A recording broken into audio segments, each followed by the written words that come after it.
수치 프로그래밍 이미지 기하학적 변환 및 인공신경망에 대해서 강의 진행하도록 하겠습니다. 이번 챕터에서는 이미지의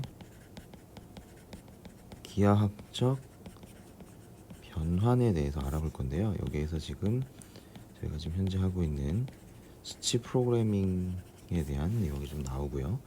얘를 저희가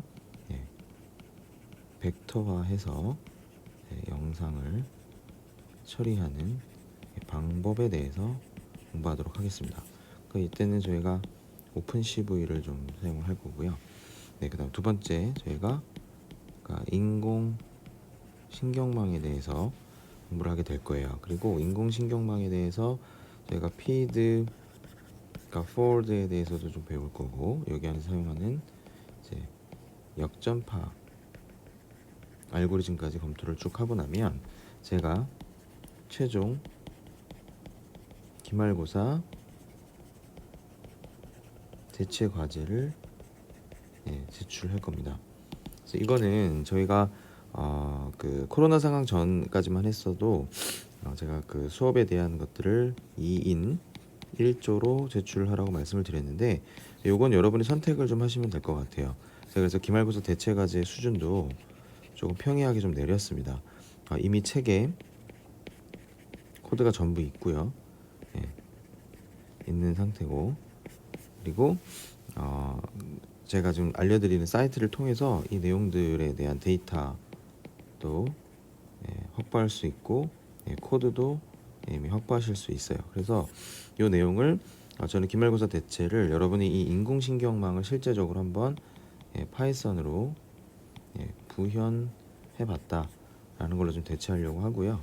그러면 이제 요것만 하냐, 그게 아니라 지난번 얘기한 대로 기존에 여러분이 코드로 실습하셨던 내용들을 주석을 다는 형태로 과제를 하나 더 내드릴 거예요. 그래서 총 과제가 2개라고 생각하시면 됩니다. 강의 진행하겠습니다. 우선 이미지에 대한 기하학적 변환, 지오메트릭 트랜스폼을 하기 위해서는 기본적으로 이런 이미지의 위치나 방향, 크기를 바꾸어서 우리가 이미지의 기하학적 변환을 한다라고 얘기를 하고요. 이걸 처리하기 위해서 저희는 이미지를 우선 화면에 불려올 거고요. 그리고 이런 픽셀 단위로 접근하기 위해서 오픈CV를 사용을 할 겁니다. 그래서 이 오픈CV는 뭐 잘 알고 계신 분도 있고 뭐 처음 들으시는 분도 있겠지만, 어쨌든 기본적인 영상 처리를 하는 데 있어서 오픈 소스예요. 그래서 얘를 우리가 컴퓨터 비전 쪽이나 이미지 프로세싱에서 많이 사용하는 라이브러리입니다. 이걸 사용하기 위해서는 저 커맨드 창에서 여러분이 이 메시지를 치면 될 것 같아요. 커맨드를 쳐서 이렇게 pip install opencv country python 하면 여러분이 필요한 내용들을 전부 다 다운로드 하실 수가 있습니다. 우선 다운로드를 진행하시고요. 자, 그래서 첫 번째 이제 우리가 이제 이동에 대해서 배울 거예요. 트랜슬레이션이라고 얘기를 하고요. 이런 이동은 객체의 모양이나 방향을 바꾸지 않고 객체의 위치만 변경하는 변환이에요. 그래서 이런 점 x, y라고 하는 거를 기본적으로 3,2라고 하는 거를 7,9로 바꾸고 싶어요. 그럼 x 방향으로 4, y 방향으로 7이죠. 자, 이렇게 한다라는 것 자체는 tx만큼, 즉 t의 x, 트랜슬레이션 하는 x만큼, 트랜슬레이션 하는 y만큼을 기존에 있었던 원소스 좌표로 더하면 이렇게 바뀔 수 있는 거죠. 그래서 결국은 이런 x 프라임, y 프라임이 되기 위한 변화는 다음과 같이 우리가 행렬식으로, 자, 이렇게 연립 방정식으로 표현하고 이걸 행렬식으로 바꿀 수 있죠. 행렬식으로 바꾸면 이제 이렇게 표현이 될 거고, 얘는 이제 이렇게 될 거예요. 그게 그 얘기인즉슨 저희가 이런 식으로 매트릭스를 표현할 수 있다라는 거죠. 3x3 정방 행렬을 만들기 위해서 이 끝에다가 자, 이렇게 얘를 채웠고요. 동치 좌표를 만든 거죠. 자, 동치 좌표를 만들고, 자, 결국은 요 x하고 y에 대해서 우리가 이동하고자 하는 요 놈과 앞에 있는 이 매트릭스를 합쳐가지고 결국은 이동에 대한 변환 행렬을 구성한 거죠. 어떻게? 이렇게 구성한 거예요.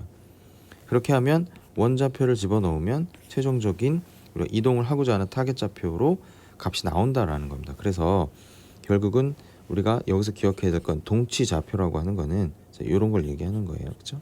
이렇게 만들고, 자, 이렇게 동치좌표를 만들려면 결국은 3x3 정방행렬을 만들려고 한 거예요, 여러분. 정방행렬을 만들면 여러 가지 장점이 있죠. 역행렬 구하기도 편하고. 그래서 변환행렬을 행렬의 곱으로 표현을 했어요. 그래서 결국은 우리는 어떻게 하는 거죠? x 방향으로 4, y 방향으로 7만큼 이동하고 싶어서 4, 7을 여기 트랜슬레이션 하는 매트릭스로 값을 집어넣어서 그 결과를 얻었죠. 간단하죠? 그렇죠? 이런 식으로 이동을 할 수 있다. 이동에 대해서 이런 변환 행렬이 존재한다. 자, 그래서 이거를 저희가 파이썬으로 한번 실습을 해보시자고요. 보시면 여러분 그 슬라이드 잠깐 멈추시고 여기 있는 이거를 여러분이 자, 첫 번째 방식으로 한번 구현하시고 이제 두 번째 방식이에요. 지금 딱 보면 눈썰미 있으신 분은 그대로 아시겠지만 여기는 이렇게 포문을 이용을 해서 코드를 구성한 거고 얘는 어떻게 됐어요? 포문이 아니라 affine이라고 하는 wrap affine이라고 하는 함수를 이용을 해서 바르게 했죠. 자, 오픈CV를 제공한 거죠. 근데 결국은 여러분이 뭐 선택적으로 이용하셔도 되는데 기본적으로 여기 있는 이 포문을 통해서 이게 어떤 식으로 동작한다는 것을 여러분이 첫 번째는 이로 이해하시는 게 좋을 것 같아요. 그렇게 이해를 하고 이런 내부적인 동작을 오픈CV에서는 이미 만들어 놓은 소스로 이렇게 쉽게 값을 확인해 볼 수 있다. 이렇게 이해를 하시면 될 것 같습니다. 결국 이거를 이미지 변환을 하기 위한 코드는 이렇게 진행을 한 거고요. 그럼 여러분 보면 이게 image.jpg라고 하는 이 파일은요. 여러분 그냥 jpg 파일을 뭐 여러분 기존에 가지고 계신 이미지를 가져가서 하셔도 되고 뭐 인터넷 찾아서 이 거북이 이미지 있으면 그걸 다운받으시면 되겠죠. 그리고 여기 있는 URL은 여러분이 현재 워크스페이스를 구성한 데에다 폴더에다가 넣으셔야 돼요. 말 그대로 URL이기 때문에 그 경로를 잘 넣으셔야 됩니다. 그 나머지는 변환 행렬을 가지고 우리가 실제 이렇게 트랜슬레이션을 할 수 있다라는 얘기입니다. 실습 꼭 해보시고요. 그다음 회전에 대한 거예요. 회전은 객체 모양을 바꾸지 않고 원점을 기준으로 지정한 각도만큼 로테이션 시키는 거고요. 자, 이렇게 해서 로테이션 한다고 하는 거는요. 여러분 사실 여기 있는 이 좌표 개념을 먼저 보시면 될 것 같아요. 기본적으로 7,0이라고 있는 이 점을 우리가 45도의 라디안 값으로 시계 방향으로 45도 회전시키겠다고 하면 그쵸? 우리가 이 삼각 함수를 이용을 해서 그쵸? 우리가 여기서 값을 구할 수 있죠. 즉 우리가 원할 수 있는 거는 뭐죠? 여기는 x는 여기 있는 요 값, 그러니까 우리가 이제 예를 들어서 이걸 뭐 a라고 하면 a 코사인 세타 만큼인 거고 y는 a 사인 세타만큼 이동한 거죠. 요 삼각함수를 이용을 해서 우리가 매트릭스로 변환을 한 거예요. 결국은 여러분이 이거를 수식적으로 이렇게 나오는 것들은 저희가 다른 내용을 통해서 확인하시고 여기서는 이 점의 이 좌표점을 우리가 원점을 중심으로 세타만큼 이동시키고자 할 때는 요 변환 행렬을 이용한다. 그 얘기고 또 마찬가지로 3x3 동치 좌표를 집어넣어서 우리가 정방행렬 형태로 만들어 준 거죠. 즉 여기서 중요한 건 뭐예요? 우리가 회전 변환이라고 하는 거를 이용하려면 결국은 자 45도를 갖고 우리가 예를 들어 보면 각각 45도 집어넣었고 여기 PI 180 한 걸 라디안으로 표현하는 거죠. 그렇죠? 결국 요거는 45도만큼 이동한 그 값들을 수치로 뽑아내기 위해서 한 거예요. 그렇죠? 여기 변환 회전에 대한 변환 행렬은 이제 이렇게 되는 거고 실제 우리가 여기에서 어떻게 되는 거예요? 7,0이라고 하는 놈이 요 45도만큼 변환했을 때 우리가 이동하는 좌표를 얻어내기 위해선 요 회전에 대한 변환 행렬이 필요하고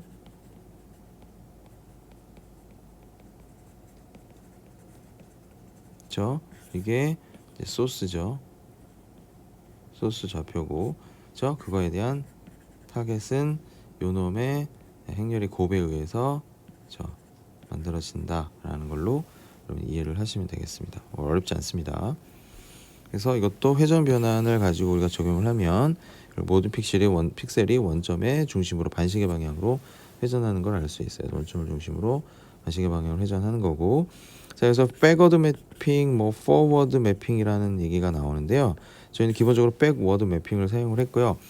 포워드 매핑이라고 하는 거는 우리가 변환을 하면 새롭게 생성되는 좌표가 좀 이렇게 빈 것들이 발생할 수 있어요. 이 빈 것들이 발생할 수 있는 이유는 결국은 우리가 있는 원 좌표에서 새롭게 가려고 하는 좌표가 소수점 연산을 통해서 계산이 돼서 좌표 자체는 소수점이 있어요, 없어요? 없죠. 없기 때문에 완전히 새로운 곳에 좌표점으로 매핑이 될 수 있어요. 그렇게 하다 보면 여기에 빈 공간이 발생할 수 있습니다.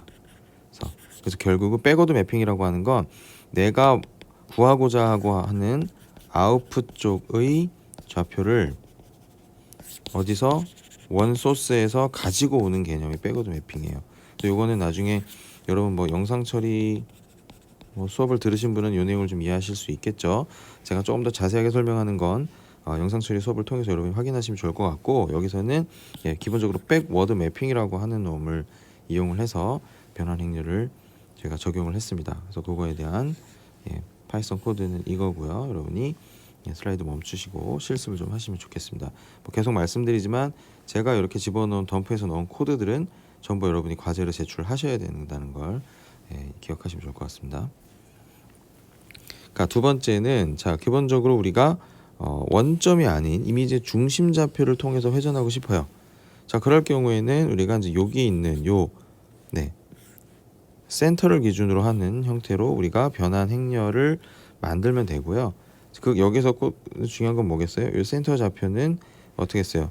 요거하고 요거의 반을 나눴죠. 반을 나눠서 그 센터 좌표를 이렇게 구했고, 그쵸? 그 매트릭스는 이제 여기 있는 매트릭스를 이용을 하면 기본적으로 앞에 있었던 것처럼 원점을 중심으로 하는 게 아니라 원점을 중심으로 45도만큼 가는 게 아니라 센터를 중심으로 45도만큼 변환을 시킬 수 있다. 그 매트릭스는 이렇게 구성할 수 있다라는 얘기고, 그 로테이션 매트릭스는 파이썬에서 이렇게 구현했죠. 이렇게 매트릭스를 이용을 할 수 있다라는 얘기고요. 자, 그리고 이렇게 포문을 이용해서 좀 시간 오래 걸리게, 이게 사실 이거 나중에 여러분 구현해 보시면 아시겠지만 시간 좀 오래 걸립니다. 이렇게 파이썬은 컴파일 방식이 아니라 인터프리터 방식이기 때문에 실제로 이렇게 반복문을 많이 돌리게 되면 컴퓨터 사용이 정말 좋지 않은 이상 시간이 오래 걸리십니다. 그래서 오픈CV에 있는 함수를 이용을 하면 이렇게 get rotation matrix 2D라고 하는 함수로 아주 간단하게 구성할 수 있다. 그래서 기본적으로 여러분이 이 코드를 쓰는 거 저를 권장해요. 그런데 여기 앞에 있는 이 코드를 이해하실 수 있고 이걸 쓰시는 게 맞아요. 그리고 그거에 대한 개념도 여러분 이해를 하시고 단계별로 넘어가실 수 있었으면 좋겠습니다. 자, 그리고 이 확대나 축소를 하는 쪽이에요. 그럼 뭐냐? 객체 크기를 확대나 축소한다라는 것부터 우리가 스케일링 한다고 얘기를 하는데요. 원점을 기준으로 x, y의 방향으로 뭐 이런 식으로 스케일링 하는 거죠. 그렇죠? 그래서 결국 우리가 커진다라는 얘기는 결국은 이렇게 곱셈을 하는 거고, 작아진다는 거는 나눈 거, 그렇죠? 이런 식으로 나누어지는 만큼의 배율만큼 곱해지는 거죠. 그렇죠? 작아지는 비율만큼. 그래서 우리가 이거를 매트릭스로 표현하면 이런 변환 행렬 매트릭스가 나올 거고, 우리가 3x3 동치 좌표 형태대로 구성을 하면 이제 이렇게 되는 거예요. 그래서 기본적으로 우리가 자, 2배만큼 변환을 해주고 싶다. 그럼 여기 이제 이렇게 넣는 거죠. 넣고 얘를 당연히 변환을 하면 좌표가 이렇게 나오겠죠. 그렇죠? 확대는 이제 이렇게 스케일링을 이렇게 진행을 한다. 개념적으로는 이렇다라고 이해를 하시면 되고, 그래서 여러분 이거를 실제로 이미지에 대한 제가 축소 변환을 한번 해봤어요. 그럼 결국은 우리가 스케일하는 팩터는 뭐가 되는 거예요? 이제 0.5가 되겠죠. 그렇죠? 0.5가 되고 스케일 매트릭스는 자 이렇게 구성을 하고 이렇게 구성한 형태에서 자 이렇게 반복문을 통해서 여러분이 이 결과 영상을 얻으실 수 있습니다. 여러분 그럼 얘도 오픈CV에서 뭔가 구성해 주는 게 있겠네라고 하면 당연히 있습니다. 그래서 여러분 이런 거는 이제 파이썬에서 이렇게 스케일링하는 함수를 여러분이 한번 서치하셔서 실제 이런 결과가 나오는지 한번 공부해 보시는 것도 좋은 방법이겠죠. 네. 사실 제가 뒤에다가 그 확대 축소에 대한 확대 실습도 이제 사실 이렇게 만들어 놨어요. 오펜시브에서는 리사이즈라고 하는 놈을 제공을 합니다.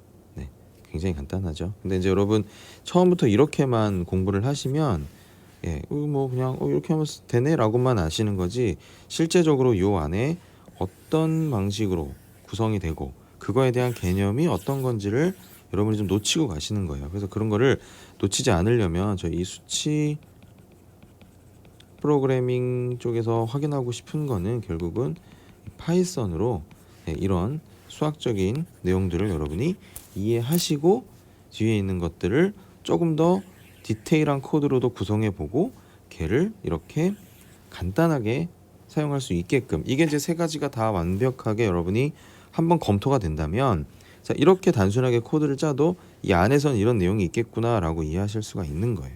그리고 기본적으로 이렇게 확대가 될 때는요, 당연히 확대가 될 때는 빈 점이 생길 수밖에 없겠죠. 그렇죠? 이런 빈 점이 생길 경우에 저희가 백워드 매핑을 하면 빈 픽셀은 발생하지 않아요. 하지만 한 픽셀에 여러 가지 픽셀들이 막 매핑이 되는 거예요. 왜? 소수점 연산을 통해서 얻고자 하는 타겟 좌표를 중복해서 원 소스에서 갖고 올 수밖에 없기 때문에, 영상 처리 수업 들으신 분은 제 말이 이해가 되실 텐데, 그렇기 때문에 이걸 하기 위해서 저희가 인터폴레이션이라고 하는 보관법을 써요. 근데 여기서는 바이리니어 인터폴레이션을 사용을 합니다. 그럼 바이리니어 인터폴레이션의 개념이 뭐냐면, 이 각각 인접해 있는 요 픽셀들에서 우리가 원하고자 하는 이 픽셀, 새롭게 나오는 뭔가 확대가 됐을 때 나오는 이 세 픽셀을 어떻게 구하냐, 여기 걸어 떨어진 x 방향의 거리, y 방향의 거리의 비율만큼 이 값의 픽셀의 값을 결정한다라고 하는 게 인터폴레이션 보관법의 핵심 내용이고, 바이리니어라고 하는 거는 이 좌표가 갖고 있는 x축과 y축의 방향에 요 떨어져 있는 가까운 멀어져 있는 그 거리만큼 반영하겠다라는 겁니다. 어렵지 않죠? 그래서 이런 백워드 매핑이나 포워드 매핑을 백워드 매핑을 할 때도 이 중복 픽셀에서 값을 갖고 오면서, 이게 너무 심해지면 계단 현상이 좀 심해지겠죠? 이런 걸 없애기 위해서 이런 인터폴레이션 기법을 사용을 한다라고 이해하시면 될 것 같습니다. 자, 우리가 그래서 마지막 최종적으로 이제 결합된 법칙이라고 얘기하는 거는 앞에서 우리가 살펴본 변환을 다 결합을 하는 거예요. 그래서 우리가 컴포지션 트랜슬레이션이라고 하고요. 이 컴포지션 같은 경우는 다수의 변환 행위를 계속 곱하는 겁니다. 네. 그래서 보면 얘가 지금 어떻게 하는 거죠? 2배 키우고, 그쵸? 걔를 다시 줄여서 반으로 줄여서 그 센터에 대한 위치로 이동을 시키고 걔를 회전했죠. 그쵸? 그러니까 이미지의 너비와 높이를 절반을 줄인 다음에 이미지 중앙으로 이동을 시켰죠. 이동을 시키고, 그리고 나서 너비와 높이 2.5배만큼 이동시킨 다음에, 그쵸? 이걸 이동시키기 위해서 요거만큼 이동을 시킨 다음에 어떻게 했어요? 45도 회전을 시킨 거예요. 그래서 이렇게 하려면 결국은 요 매트릭스들을 전부 다 이렇게 스케일링하고 트랜슬레이션하고 로테이션 한 거죠. 어때요? 굉장히 여러분 이렇게 변환 행렬을 통해서 이 세 개를 다 한꺼번에 결합시켜서 할 수도 있다는 거죠. 그렇죠? 그거에 대한 실습 코드입니다.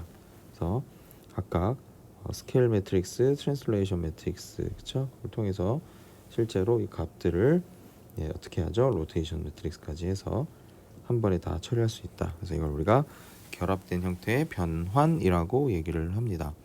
그래서 이것도 실습해서 결과를 꼭 확인해 보시면 좋겠습니다. 네. 그래서 여기까지는 저희가 이제 저희가 그 신경망을 들어가기 전에 기본적인 그 영상 처리에 파이썬을 기반으로 수치 해석 혹은 어떤 이런 수학적인 벡터 연산을 통해서 어떻게 적용하고 있는지를 봤어요.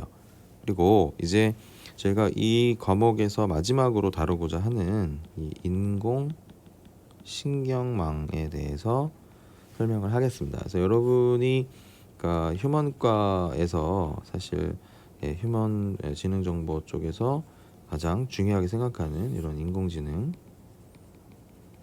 관련돼 있는 걸 제가 이 수치 프로그래밍에서 좀 마지막으로 좀 다뤄 보려고 합니다. 그럼 여러분이 여기에서 학습 목표로 잡으셔야 되는 게 어떤 거를 목표로 잡으셔야 되냐면, 첫 번째, 이 코드를 모두 이해하겠다라고 하시면 사실 좀 어려울 수 있어요.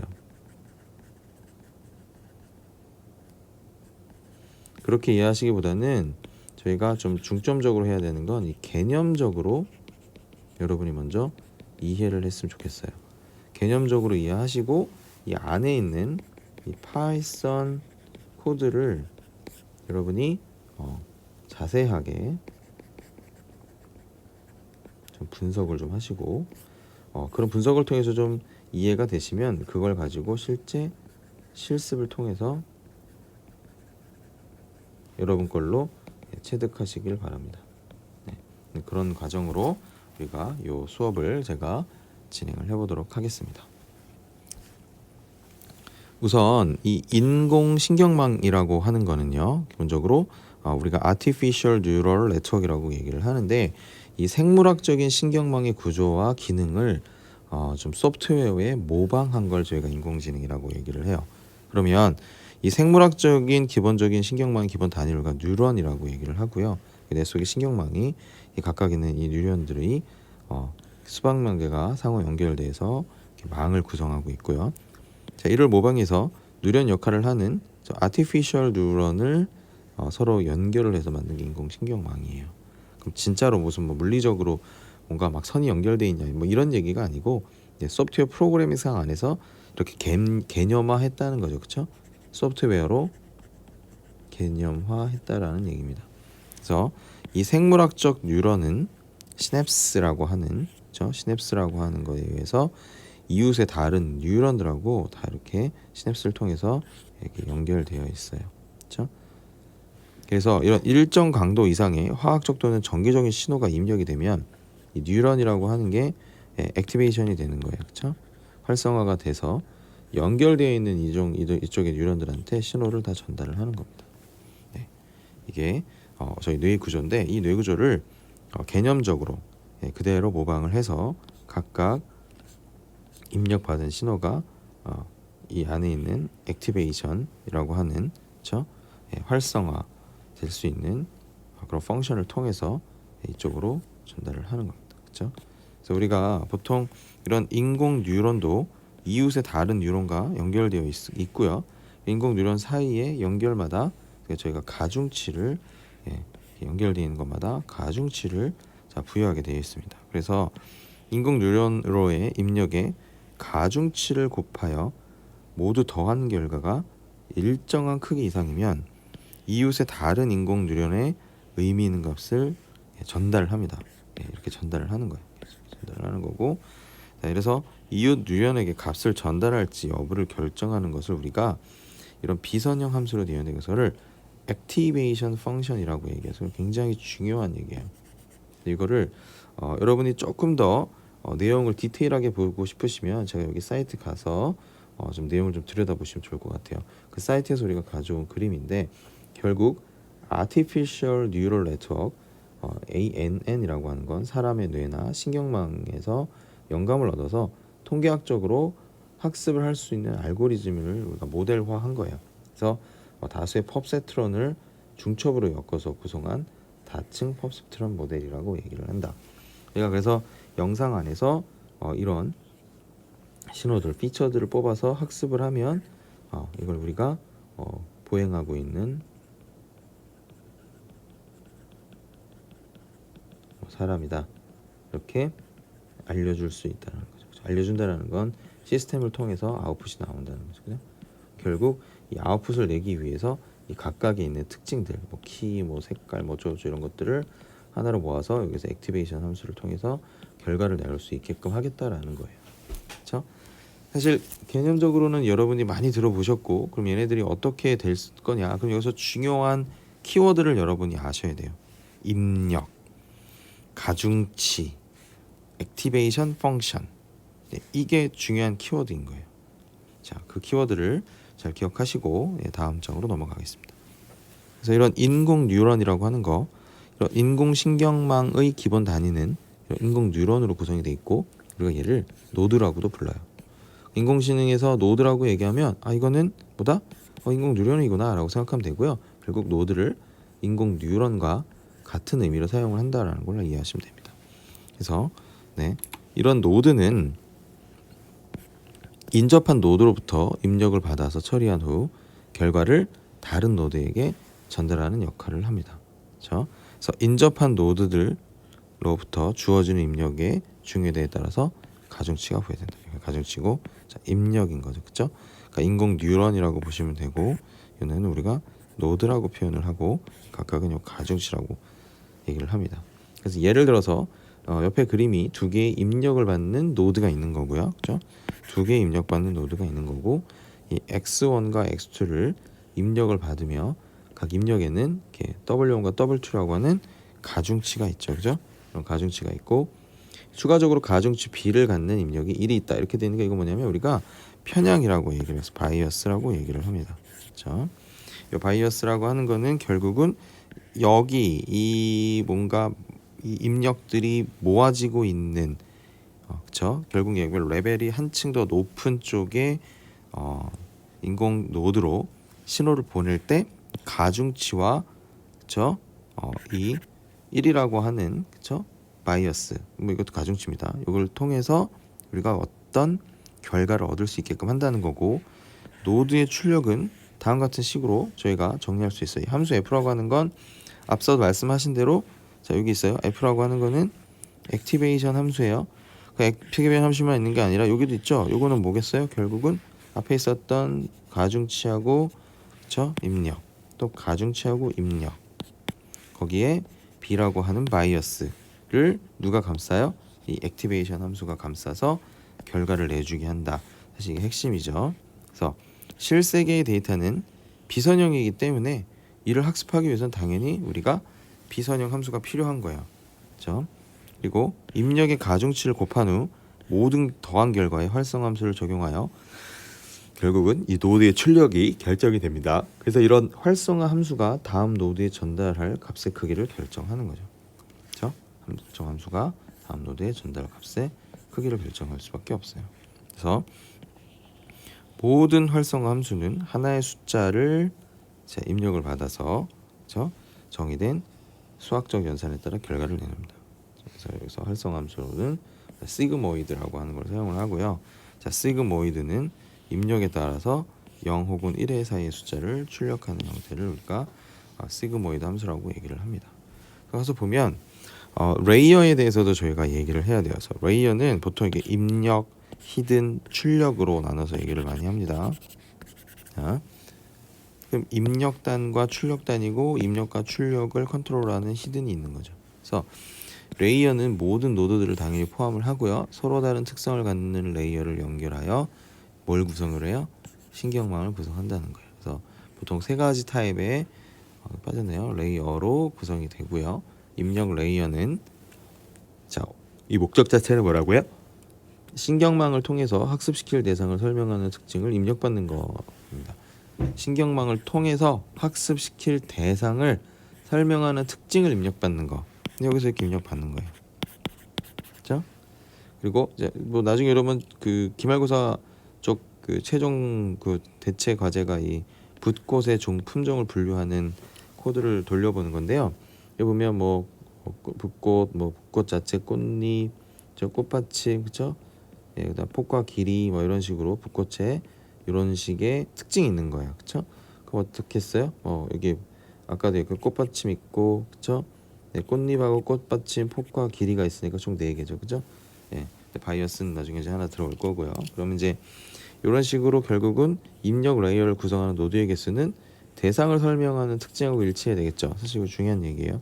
입력 레이어가 하나만 있으면 뭔가 학습이 잘 안 되겠죠, 그렇죠? 이런 입력 레이어는 우리가 학습을 하고자 하는 거의 어떤 특징의 개수하고 연관이 있다라는 겁니다. 입력 레이어에 포함된 노드는 자신이 받은 입력을 수정 없이 그대로 수정 없이 히든 레이어 쪽으로 전달합니다. 자, 그러면 히든 레이어, 뭔가 히든, 그렇죠?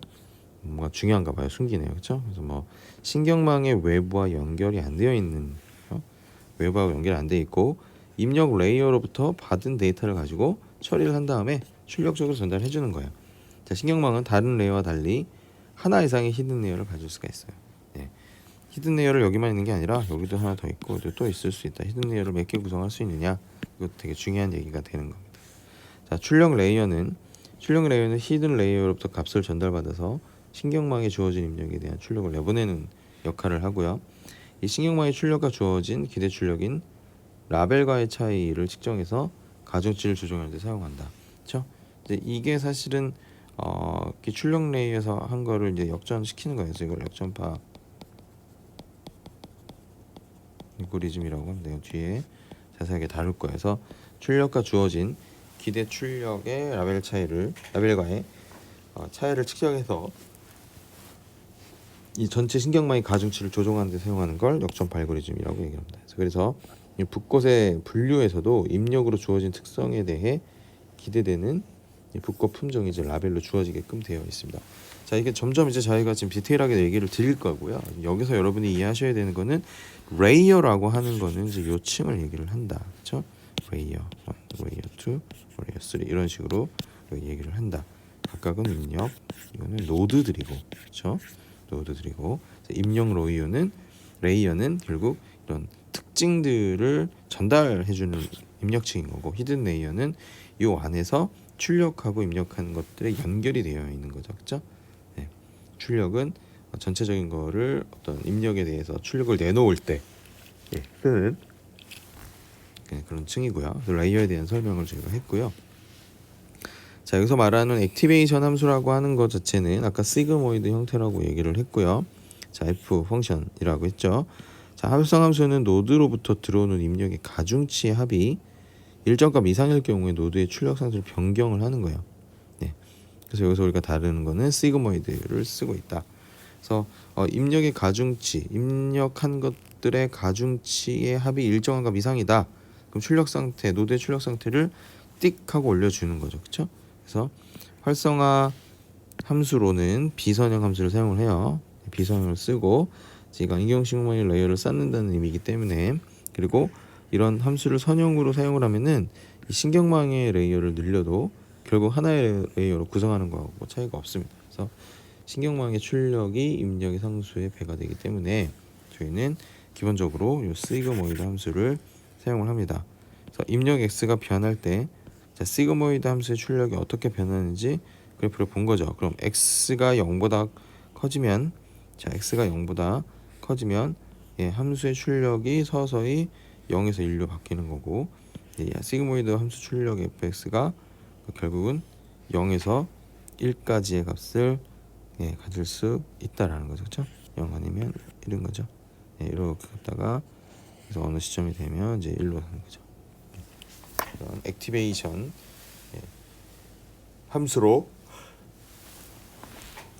활성화 함수로 이 시그모이드 함수에 대해서 좀 살펴봤습니다. 그래서 저희가 이제 가중치를 얘기하는데요. 이 가중치라고 하는 거는 신경망을 학습시키는 동안에 값이 변하는 변수를 얘기를 하고요. 입력과 함께 가중치는 노드의 출력을 결정하죠. 당연히 이 가중치에 의해서 출력이 결정되죠. 자, 노드의 가중치는 두 개의 입력이 있는 노드고, 각 입력의 가중치를 곱해서 노드의 입력으로 사용을 하고, 가중치가 높은 쪽이 출력에 더 많은 영향을 줍니다. 당연한 얘기죠. 그래서 요거를 통해서 우리가 이 가중치 내용을 봐도 시그모이드 함수는 입력 x가 0일 때를 기준으로 변하는데, 입력 x에 곱하는 가중치의 크기를 변경하더라도 항상 입력이 0일 때를 기준으로 해서 0에서 1로 변하죠. 그렇죠? 가중치 w만 가지고는 입력 x가 특정 값 이상으로 커질 때 출력 신호를 0에서 1로 바뀌게 할 수는 없어요. 그렇죠? 이렇게 가중치를 통해서 이 형태의 시그모이드 함수가 조금씩 변경되는 것을 확인하실 수 있습니다. 가중치는 그런 역할을 한다 보시면 됩니다. 결국은 이거의 액티베이션 활성화 함수를 통해서 결과가 이렇게 바뀔 수 있는데, 그 안에 있는 그래프의 특성이 가중치에 의해서 이렇게 기울기가 변할 수 있다. 그렇죠? 이렇게 이해하시면 됩니다. 그래서 편향이라고 하는 거는요, 편향도 마찬가지로 이거를 편향을 추가를 하면 이렇게 그림처럼 시그모이드 함수가 이제 이렇게 트랜슬레이션 하는 거예요. 이렇게. 그렇죠? 그래서 보면 즉 입력 x가 0이 아닌 곳에서 시그모이드 함수의 출력이 0에서 1로 변하도록 할 수 있는 거죠. 자, 편향은 결국은 우리가 액티베이션 하려고 하는 것들의 그 결과를 바이어스 시키는 역할을 하는 거죠. 그렇죠? 이 코드를 통해서 실습을 확인해 보실 수 있으면 좋겠습니다. 자, 그리고 이제 데이터 세트에 대한 얘기를 할 건데요. 뭔가 학습을 하려면 데이터가 있어야 되잖아요. 그래서 이런 데이터 세트는 모듈 학습에 사용하는 데이터의 묶음을 저희가 기본적으로 이제 데이터 세트라고 얘기를 하고요. 이 샘플 혹은 이그젬플이라고도 얘기를 해요. 그래서 데이터 세트에 포함되어 있는 데이터 이 하나로 모델의 입력으로 사용하는 특성과 이 특성을 모델로 입력으로 사용할 때 예측해야 되는 정답 또는 출력 라벨로 구성을 하는데, 즉 이 데이터 셋은 저희가 학습을 할 때 쓰는 트레이닝 셋죠. 그리고 실제 이거를 테스트할 때 테스트 셋 이렇게 얘기한다. 그래서 8대 2로 많이 보통 하고요. 예. 혹은 뭐 5대 5로 하는 경우도 있어요. 예. 뭐 7대 3도 되고. 그렇죠? 예. 근데 뭐 보통은 학습하는 거를, 그러니까 실제 테스트하는 걸 학습시켜 놓고 테스트를 하면은 100% 나올 수밖에 없겠죠.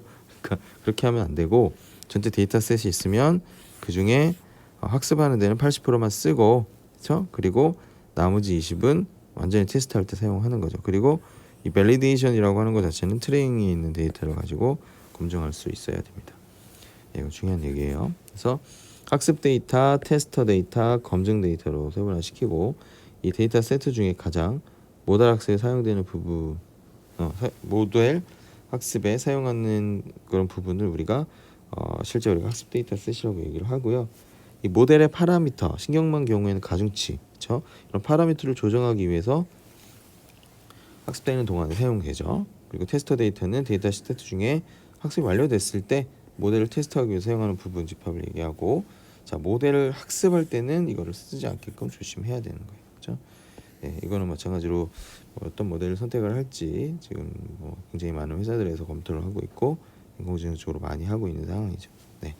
그래서 데이터 세트는 기본적으로 트레이닝과 테스트를 나눠야 된다. 트레이닝과 테스트를 분리해야 된다. 그렇죠? 그 비율은 8대 2에서 7대 3, 5대 5도 나쁘지 않고, 그 이상은 네, 여러분이 좀 내용을 하시면 될 것 같습니다. 자, 이런 모델 학습 및 신경망의 학습 메커니즘이라고 하는 거는요, 여기는 데이터셋이 들어왔을 때 그 특징을 갖고 신경망으로 들어가고요. 그렇죠? 이게 라벨이 있기 때문에 우리가 이 라벨을 가지고 이 라벨이라고 하는 거는 이거죠. 이거 0이야, 뭐 1이야 라는 걸 이미 우리는 이제 알고 있는 거죠. 그렇죠? 그래서 신경망을 통해서 막 예측을 했을 때 실제 나와야 되는 것과 결과를 두 개를 비교하는 거예요. 그래서 비교를 해서 학습이 잘 됐다. 그럼 그대로 두는 거고, 학습이 잘 안 됐다라고 하면 이 손실을 계산을 해서 뭘 바꿔요? 입력을 바꿀 수는 없으니까 이 가중치와 편향을 바꿔서 계속해서 이 신경망이라고 하는 모델을 고도화하는 거죠. 이게 인공지능의 핵심입니다. 그렇죠? 이 그림은 굉장히 잘 이해를 하시면 좋을 것 같아요. 그래서 결국은 모델 학습이라고 하는 것 자체는 이제 사용하는 데이터 세트에 라벨이 포함되어 있는지 여부에 따라 우리가 지도학습, 비지도학습으로 나눈다고 얘기를 해요. 자, 얘는 이제 지도학습이라고 하는 거는 모델의 입력으로부터 사용되는 특성과 특성으로부터 예측이 되어야 하는 라벨을 가지고 있기 때문에 모델 학습을 할 때 결국 어떻게 하는 거예요? 사용되지 않은 특성을 입력으로 사용하더라도 우리가 올바른 것들을 예측할 수 있도록 하는 거죠. 그렇죠? 네. 그러니까 지도학습은 이런 경우가 있고, 그리고 비지도학습은 모델의 입력으로 사용되는 특성만 제공하는 거예요. 그리고 이 주어진 특성으로 의미 있는 정보를 이제 찾아봐라 라고 하는 게 이제 비지도인 거죠. 네, 그래서 그 신경망이 학습을 하는 방식은 첫 번째 학습 데이터 세트의 특징을 신경망이 입력으로 넣고요. 신경망이 예측을 얻고, 그렇죠?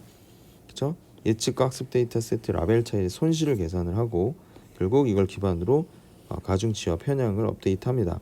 다시 또 학습 데이터의 세트 특징을 입력을 해서 사용을 하고 예측된 결과 라벨 차이의 손실을 계산하면 신경망의 가중치를 업데이트 하는 거죠.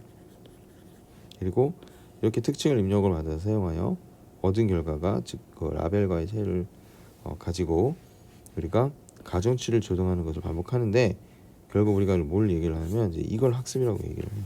예. 그래서 학습은 여러 번 해보셔야 되고 처음 돌렸는데 뭐 굉장히 좋은 결과가 나오는 거는 사실 좀 어려울 수 있습니다. 그래서 결론적으로 이런 신경망의 성능을 개선시키는 것 자체가 학습이고 이건 굉장히 수많은 반복을 통해서 가중치와 편향을 바꿔가면서 이 모델을 세워야 된다라고 이해하시면 좋을 것 같습니다. 자, 그리고 신경망에서 이제 표기하는 방법이요. 우선 X라고 하는 거는 학습 데이터 세트의 특성을 그 인공신경망으로 입력을 할 때 사용하는 거 이제 보통 X라고 얘기를 하고요. 자, 그리고 Y는 학습 데이터의 세트의 라벨이에요. 세트의 라벨이고 신경망의 출력과 비교하여 신경망을 학습시킬 때 사용을 합니다. 신경망 성능을 평가할 때도 쓰고요. 그렇죠. 그리고 우리가 이제 보통 XI, YI라고 하면 데이터 샘플의 어떤 세트의 샘플이라고 얘기를 하고요. HWBX라고 하는 거는 신경망의 파라미터 WB를 사용을 해서 입력 X로부터 예측된 네트워크의 출력 학습 데이터 세트의 라벨 Y와 똑같은 차원을 가져야 된대요. 그러니까 결국 신경망의 파라미터를 통해서 입력된 X가 예측돼서 나온 출력이라고 보시면 됩니다. 그래서 이런 학습 데이터의 세트의 Y 레벨과 같은 차원을 가져야 되겠죠, 당연히. 그렇죠? 그리고 W는 가중치고 B는 편향입니다. 그래서 우리가 L번째 레이어에 L번째 레이어에 노드하고 J번째 노드하고 어떻게 L 플러스 1번째 레이어에 I번째랑 그렇죠? 중요한 얘기죠. 여기서 가중치라는 거는 결국 레이어 자체, 그지? 레이어 자체는 이 J번째가 맞는 거고 그리고 그 노드하고 그 다음에 우리가 L 플러스 1에서는 이 I번째 노드 사이에 연결을 해서 우리가 부여되는 가중치라고 보시면 돼요. 그러니까 이렇게 보시면 되죠. 그럼 여기 앞에서는 3, 뒤에서는 2, 3, 2라고 표현을 하면 그 뜻이죠. 앞에 있는 레이어에서는 세 번째 레이어고, 그렇죠? 입력 로드 단에서는 이제 세 번째 값이고 두 번째 값이다라고 여러분이 이해를 하시면 될 것 같습니다. 그래서 신경망의 학습 단계에서 반복적으로 업데이트가 되는 거죠. 이거는.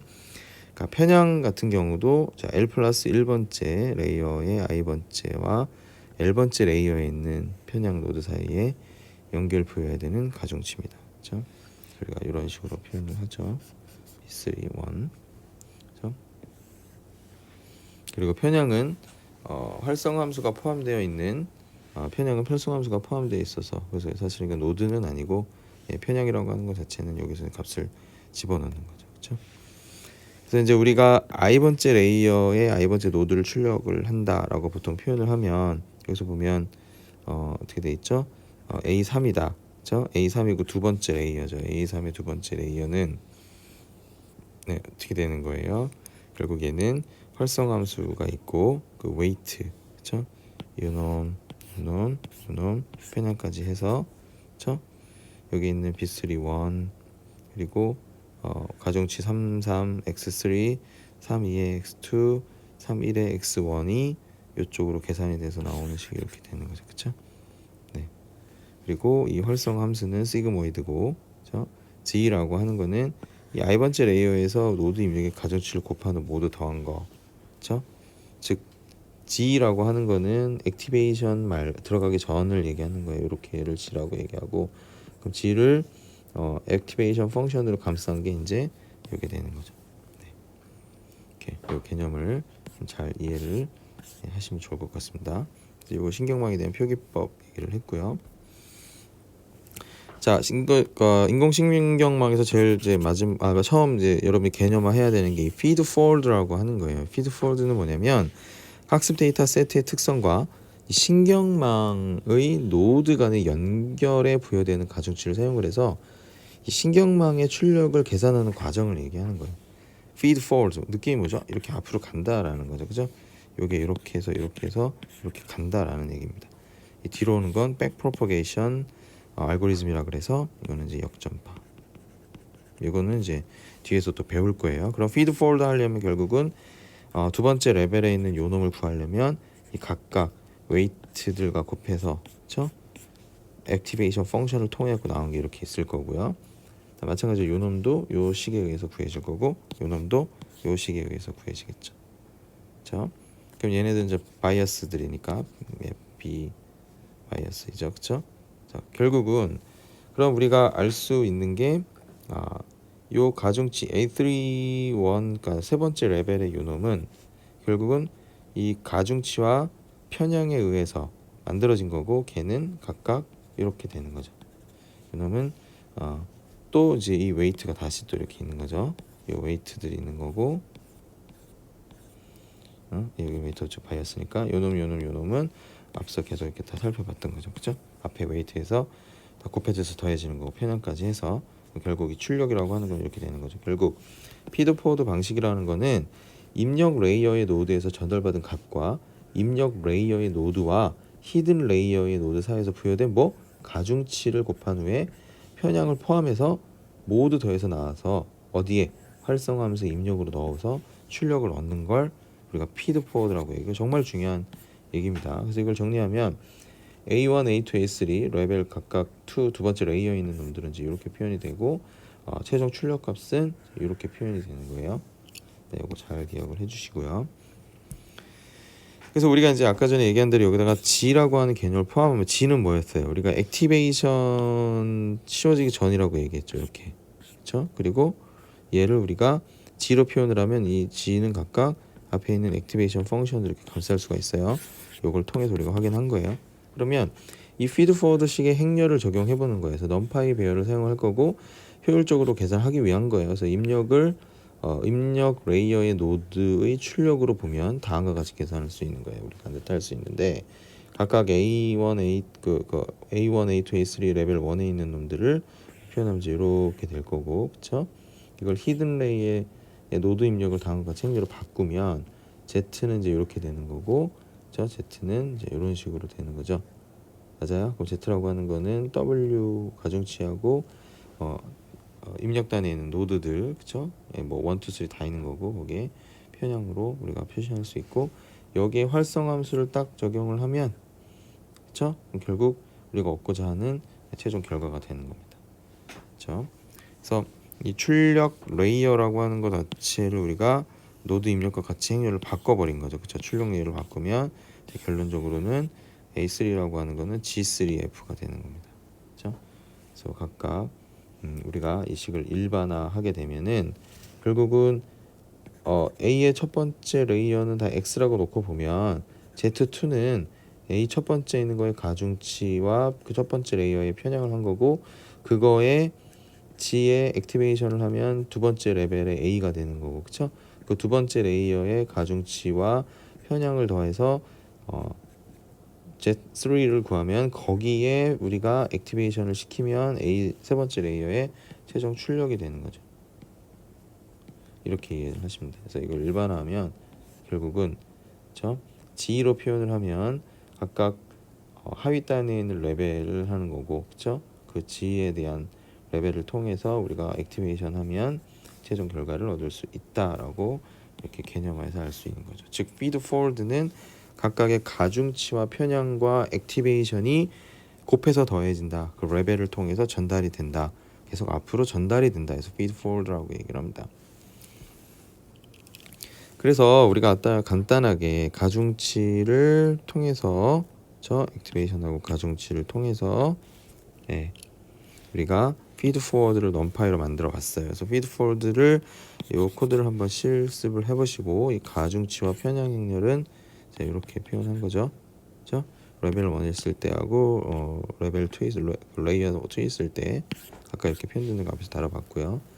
그래서 이거를 신경망을 학습하는 목표 자체는요. 자, 지정한 입력에 대해서 신경망이 기대하는 출력을 내놓도록 하는 게 결국 신경망의 목표예요. 자, 이를 위해서는 결국 이렇게 최종 출력값인 거를 우리가 가중치와 바이어스를 통해서 이 출력을 입력에 대한 기대 출력하고 어떻게 하는 거예요? 우리가 이 차이를 보는 거예요. 그러니까 이렇게 학습을 해서 이 결과가 나오길 바라는데 그게 제대로 나오면 학습이 잘 된 거고 제대로 안 나오면 학습이 안 된 거잖아요. 그럼 그럴 때 뭐 한다? 우리가 가중치하고 편향값을 조정을 하는데 그걸 우리가 기본적으로 코스트라고 얘기를 하는 거예요. 그래서 이 코스트에서는 비용 계산을 할 때 우리가 기존에 배웠던 파이썬의 놈을 이용하는 겁니다. 놈을 이용을 하는 거고 놈을 이용한다라는 것 자체는 이 값을 제곱에서 루트 씌우는 거잖아요. 그렇게 되면 수식이 이렇게 될 거다. 이런 식으로 저희가 신경망을 출력을 하기 위한 우리가 기대값 코스트를 구할 때 이렇게 한다. 그래서 결국 이 코드 실행 결과는 이렇게 코드 실행 결과에 대한 비용, 그렇죠? 이런 실행 결과 비용에 대한 실행 결과가 다음과 같이 이렇게 출력이 되고요. 이 비용을 사용해서 신경망의 가중치를 뭐한다? 조정한다. 그래서 초기 가중치의 값으로는 사실 여기 임의의 값을 썼고요. 임의의 값을 사용을 했고 실행할 때마다 결과가 좀 계속 다르게 나옵니다. 그래서 이런 신경망 에러를 최소화하는 방법을 우리가 뭐라고 얘기한다? 비용 함수를, 그렇죠? 코스트 펑션이라고 얘기를 합니다. 코스트 펑션이 그거를 뭐한다? 최소화하는 게 가장 중요하다.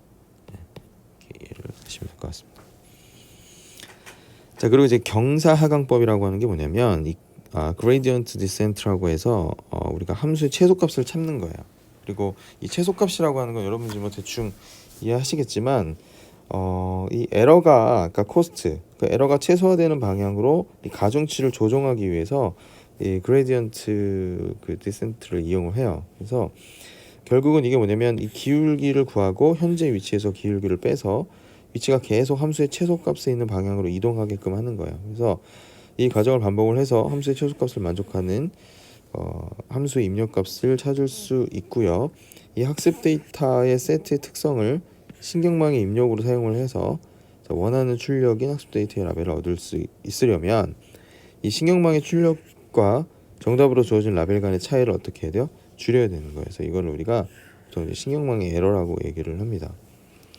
그래서 이런 신경망 출력에 영향을 주는 것은 결국 학습 데이터 세트의 특성과 신경망의 가중치일 수밖에 없겠죠. 그렇죠? 그래서 그런 특성과 신경망의 입력으로부터 조정을 할 수 있죠. 이런 것들이 할 수 없는 거죠. 그래서 가중치를 조정을 해서 신경망의 출력 기대되는 라벨과 같아지도록 할 수 있어요. 그래서 결국 이거는 우리가 그 신경망의 에러를 감소시켰다라고 보는 거고 이 경사하강법을 사용을 해서 그 에러를 최소화시키는 방향으로 조정할 수 있고 자 그래프를 보면 이 곡선 하단에 여러 에러가 최소화돼서 볼 수 있는 걸 있어요. 그렇죠? 그래서 이런 어떤 가중치 W가 주어졌을 때 에러를 최소화되는지는 사실 실제로 그렇죠? 어떤 W가 주어져서 에러가 최소화되는지 알 수가 없죠. 그렇죠? 네. 에러가 최소화된다는 것은 알 수는 있지만 어떤 가중치가 주어졌을 때 에러가 최소화되는 건지 알 수는 없는 거예요. 그래서 이거를 우리가 경사하강법을 사용을 해서 에러가 최소화되는 방향으로 이걸 조정하기 위해서 비용 함수의 기울기를 씁니다. 그래서 이 가중치와 이 에러 차이만큼 이건 이제 학습률이 되는 거고요. 차이만큼을 구해서 이제 또 반영하는 거죠. 네. 그리고 가중치의 값이 아래 키 있는 위치에서 기울기를 구하고 그 현재 가중치 값에서 기울기를 빼면 에러가 최소화되는 방향으로 조정을 하겠다. 그렇죠? 그리고 이 과정을 계속해서 반복해서 비용함수의 최소값으로 이동하게 된다라는 겁니다. 그렇죠? 결국 경사하강법을 사용해서 반복하는 이유는 이 가중치를 계속해서 업데이트하기 위한 거고 이 가중치 현재의 가중치고 y 플러스 1은 다음에 이동하게 돼야 될 가중치입니다. 그래서 델타 에러라고 하는 것 자체는 자 위에서 비용함수의 기울기고 그리고 a는 학습률로 한 번에 정리를 하는 게 필요하다는 거죠. 그래서 이 경사하강법 두 번째 설명을 하면 결국 이게 이런 거예요. 이걸 막 계속해서 스텝 자체를 최소값을 찾는데 뭐 대충 찾아요. 그러면 이제 계속 왔다 갔다만 하고 정말 최소가 되는 지점은 못 찾을 수 있어요. 혹은 또 너무 작으면 이 스텝 담게하는 게 너무 작으면 걸리는데 도달하는 시간이 좀 오래 걸리죠. 그렇죠? 그런 장단점이 있다라는 겁니다. 겁니다. 그래서 이 반복할 때마다 구하게 되는 이 학습률은 기울값이 얼마만큼 사용해서 위치로 이동할 건지를 결정하게 되는 놈이기 때문에 저 단계는 좀 중요할 수 있어요. 그래서 이차 함수가 예를 들어서 x-5의 제곱 마이너스 20이라고 하는 이차 함수가 있어요. 결국은 뭐 이런 비슷한 형태가 될 건데, 근데 여기서 이제 5, 마이너스 20이 가장 하점에 있는 최소점인 거는 알 수가 있는 거죠. 그럼 이거 이제 우리가 미분을 통해서 기울기를 가지고 접근을 할 거예요. 그럼 이게 어디에서 가장 옵티멀한 코드를 받는지 코드로 자, 확인을 해보면 우선 음의 방향에서 보면 이게 CBA 순으로 이렇게 기울기 재서 이렇게 온다고 보면 되고, 얘도 마찬가지입니다. 양의 방향에서는 CBA 이런 식으로 하는 겁니다.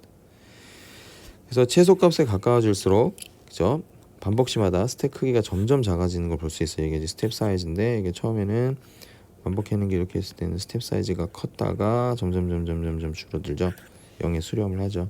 그래서 최소값이 가까워질수록 기울기가, 얘도 양의 방향 음의 방향이랑 마찬가지예요. 점점 이렇게 큰 값으로 있다가 나중에는 거의 이제 0 가까우게 줄어들죠. 예, 이동거리가 점점 짧아지는 거죠. 그래서 보면 이제 최소값이 0에 가까워질수록, 그죠? 최소에 가까워질수록 그레디언트 자체는 이 기울기니까 이제 0에 가까워지는 형태가 되는 겁니다. 그렇죠? 그래서 이거는 슬라이드 멈추시고 이 코드를 통해서 실제 이 경사강법이 어떻게 동작하는지 보시면 좋을 것 같습니다. 자, 이 역전파 알고리즘은요, feed forward는 그래서 앞에 방향으로만 간 거고, 역전파는 최종 출력이 나왔을 때 웨이트 값을 반영시키게 하기 위한 방법이어서 학습 데이터 세트의 특성이 신경망의 입력으로 주어질 때 신경망의 출력으로 학습 데이터 세트에 라벨이 출력이 되어야 되는 거예요. 그래서 이때 신경망의 출력에 영향을 주는 것은 신경망의 입력이 주어진 학습 데이터의 특성과 신경망 노드 간에 연결돼서 부여되는 가중치예요. 가중치. 근데 이런 특성은 입력으로 사용되는 데이터이기 때문에 우리가 뭐 건드릴 수 없죠. 그래서 이 출력에 영향을 주려면 뭘 조정할 수밖에 없냐면 이 가중치를 조정할 수밖에 없는 거예요. 그래서 가중치를 조정을 해서 이 특성이 신경망의 입력으로 주어질 때 신경망의 출력으로 라벨이 출력되도록 할 수 있어요. 그래서 이 신경망의 가중치를 조정하기 위해서 우리 뭘 쓴다? 백프로포게이션을 한다. 역전파 알고리즘을 사용한다는 거죠. 그래서 이런 피드 포워드에서 사용을 해서 계산된 출력값과 기대하는 출력인 라벨의 차이를 어떤 에러를 보고 역전파 알고리즘으로 신경망의 모든 그 에러를 측정을 해서 사실은 신경망의 가중치를 다시 계산을 하는 거예요. 그래서 이 과정을 반복하면 신경망의 가중치는 당연히 최소화되고 에러는 되게 작아질 거다. 그렇죠? 그래서 이런 신경망이 예측이 되는 출력 그 정확도가 향상이 된다.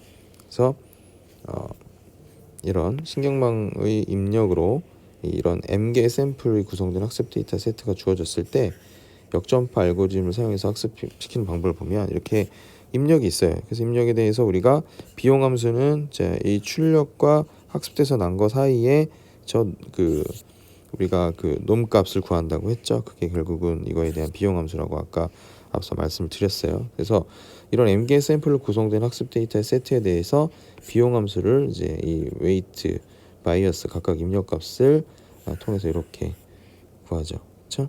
네, 이렇게 비용함수를 우리가 구할 수가 있어요. 평균을 우리가 구하는 거죠. 그럼 이런 이 비용함수라고 하는 것 자체를 최소화하도록 신경망의 파라미터인 이 가중치를 조정을 해서 이 신경망을 학습시키는 게 결국은 목표입니다. 결국 이거를 계속해서 가중치와 여기서 나오는 비용함수의 값을 빼서 이 웨이트 값을 우리가 가져가는 거죠. 이렇게 되면 결국 이 실제 학습돼서 나온 출력값과의 웨이트를 원하는 만큼 구하기 위해서 우리가 역전파 알고리즘을 사용한다라는 식으로 여러분 이해하시면 되고요. 각각의 비용함수라고 하는 것들 자체를 어떻게 W와 가중치하고 바이어스를 조정을 해서 결국 최적의 학습 성능을 얻고자 하는 게 목표죠. 역전파를 통해서는 결국 가중치를 변경한다. 가중치를 조정한다. 계속해서 업데이트한다. 근데 그 수식이 어떻다? 이런 식으로 하더라. 그렇죠? 네. 그래서 역전파 알고리즘이라고 하는 거는 이제 신호들이 입력이 되고 이 각각 레이어를 통해서 나온 이 결과에 우리가 비용함수, 그렇죠? 비용함수의 그 에러율을 가지고 계속해서 여기에 가중치를 업데이트를 해서 이 결과를 나오게 해서 이 비용을 계속 줄여가는 방향으로 하는 게 역점프 알고리즘의 핵심이라는 거예요. 그래서 피드 포워드를 실행을 해서 히든 레이어의 두 번째 레이어로부터 모든 출력에 대한 계산을 하고요. 두 번째는 L번째 레이어의 I번째 노드에 대한 에러를 구하고 이 각 전체에 대한 에러에 영향을 준 값들을 평균을 구해갖고 이게 출력 레이어인 경우에 히든 레이어하고 다들 이제 구별해서 계산을 하고 이런 코스트 펑션에 대한 미분을 구하고 이 미분의 연습 법칙을 사용을 해서 이 비용 부분을 에러 부분을 감지를 합니다. 네. 그래서 결국 이 코드를 여러분이 수행을 해보시면 이 결과를 얻을 수 있어요. 이렇게 이게 뭐냐면 계속해서 여기 남아있는 이 코스트가 쭉 떨어지는 거예요. 그렇죠? 네. 떨어지는 거고 그 떨어졌을 때 코스트 비용 이거 결국 이 안에서는 이 코스트가 이렇게 쭉 떨어지는 거는 뭐가 되는 거야? 웨이트를 계속해서 변경하는 거죠. 이 코드에서 이렇게 동작하는 걸 우리가 역점프 알고리즘이라고 얘기를 합니다. 네. 그래서 코드 실습 꼭 해보시길 바래요. 자, 그래서 이제 수업은 강의는 이제 여기까지 진행하고요. 저희가 기말고사 대체에 대한 문제를 제공해 드릴 건데, 자, 우선은 이 붓꽃이라고 하는 거를 분류하는 거에서 결론은 요 데이터를 가지고 요 결과를 여러분이 뽑아내시면 됩니다. 그럼 이 데이터는 어디 있냐? 요 사이트에 있어요. 그럼 이 사이트에 가면은 이 iris.csv 파일을 다운받을 수 있거든요. 그래서 그 안에를 들여다보면 이렇게 생겼어요. 총 150개 있고, 그죠? 6개 연로돼 있고, 4개는 뭐 각각 하나, 둘, 셋, 4개죠. 그래서 여기는 이거 아이디니까, 그죠? 레벨 각각의 라벨 얘기하는 거죠. 그리고 이 특징이 이렇게 4개가 있고 거기에 이 종도 있는 거예요. 그렇죠? 라벨로는 한 개의 열 종이 이렇게 있는 거죠. 그렇죠? 그래서 보면 라벨의 품종의 이름은 각각 이렇게 3개 중에 하나인 거예요. 결국은 우리는 여기 있는 이 특징들을 가지고 이게 뭐다라는 걸 우리가 학습을 해야 된다라는 거죠. 그죠? 그래서 자, 이걸 가지고 여러분이 뭘 하시면 되냐면 결국은 이 파이썬 기반의 인공신경망 코드를 작성을 해서 결국 여기 가갖고 다운받고 그 데이터 불러와서 feed forward 하고 백프로퍼게이션 해서 여러분이 이런 에버리지 코스트에 대한 거와 정확도가 어떻게 표현되는지 코스트가 점점 내려갈수록 정확도는 점점 올라간다라는 요 결과를 끄집어내시면 돼요. 자, 제가 다시 말씀드리지만 이 신경망 코드는요, 제가 지금 교재로 선정한 이 파이썬 기반의 파이썬과 넘파이로 배우는 선형대수라고 하는 교재의 맨 마지막 부분에 가면 소스 코드가 그대로 다 있어요. 그럼 뭐 공부를 위해서 책을 구매하신 분은 그 코드를 그대로 따라가서 해보셔도 좋고요. 그리고 이 코드는 대부분 이 붓꽃 분류 문제라고 하는 이 사이트 케글에 가시면 소스도 다 보실 수 있거든요. 그 소스를 받아서 여러분이 실제 실습을 하고 그 결과도 보고 그거에 대한 코드와 이 화면을 덤프를 해서 제출하시면 됩니다. 네. 그래서 제출을 하실 때 제가 뭐 어떻게 과제를 제출하라고도 쓰겠지만 기본적으로 이 인공신경망의 시스템 동작하는 시스템 구조도를 그리시면 됩니다. 그림으로 표현하세요. 그러니까 코드나 데이터는 다 있어요. 그러니까 이거는 여러분이 책을 보시든 인터넷을 뒤져서 그대로 하셔도 좋아요. 하지만 이렇게 해서 이 결과를 얻어내시고 마지막에는 시스템 구조도는 이렇게 구성이 됐다라고 여러분이 그림을 그리시면 됩니다. 다시 설명을 드리면 기말고사는 붓꽃 문제, 그쵸? 분류 문제 이거를 인공신경망 코드로 구현, 데이터는 케글에서 받으시면 되고요. 코드는 교재에 있는 걸 활용하시거나 아니면 뭐 케글 뭐 사이트 쪽에 뭐 예제 코드 있으면 그걸 확인하셔도 좋아요. 그러면 처음 뭐예요? 소스 코드 .py 요거랑 실행 결과, 그렇죠? 그래프 두 개, 그렇죠? 이거는 코스트에 대한 거, 정확도에 대한 거, 그렇죠?